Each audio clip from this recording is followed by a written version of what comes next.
Prophet ﷺ said, سَيَأْتِي زَمَانٌ عَلَى أُمَّتِي.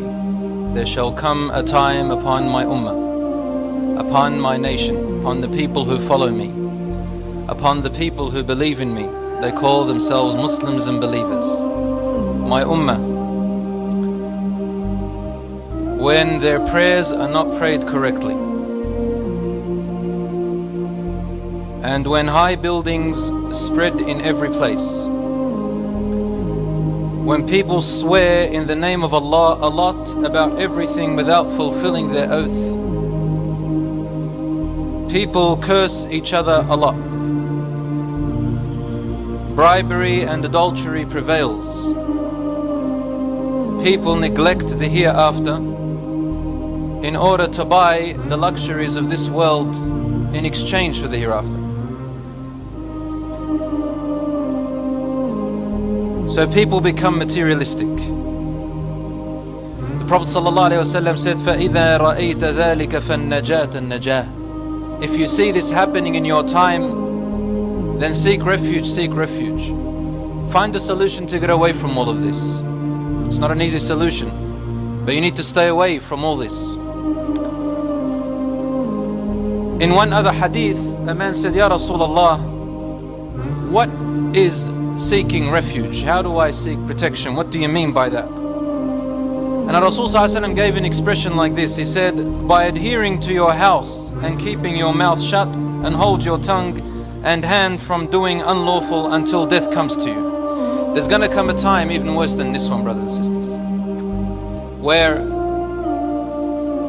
a person becomes so confused about what is happening in the world, so deluded by everything that they see and hear, that they're not going to know what to do and where to go and who to stand with, except to stay away from things, even if they mean sitting at home, abstaining from all of this, because there's not much they can do anymore.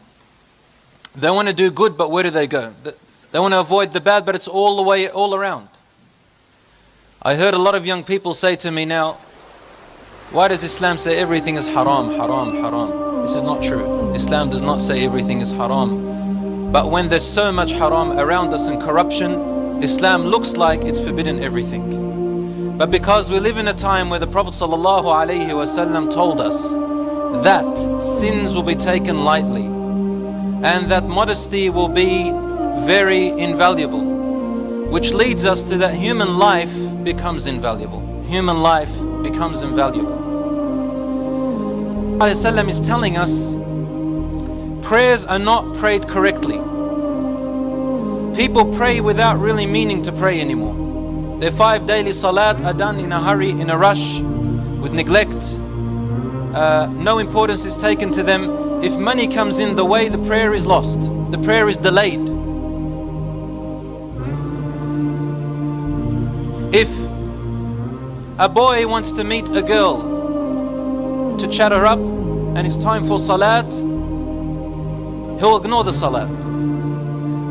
If there is something of worldly benefit to them, the salat becomes the last thing on their mind.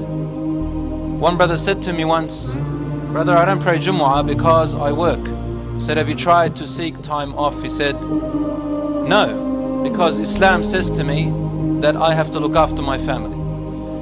The response to that is obvious. If it wasn't for Allah providing you with this family, you wouldn't have a family aslan in the beginning. When you turn away from Allah and become ungrateful to Him and rely on other than Allah subhanahu wa ta'ala, Allah describes this type of family like the family of the spider in the Quran.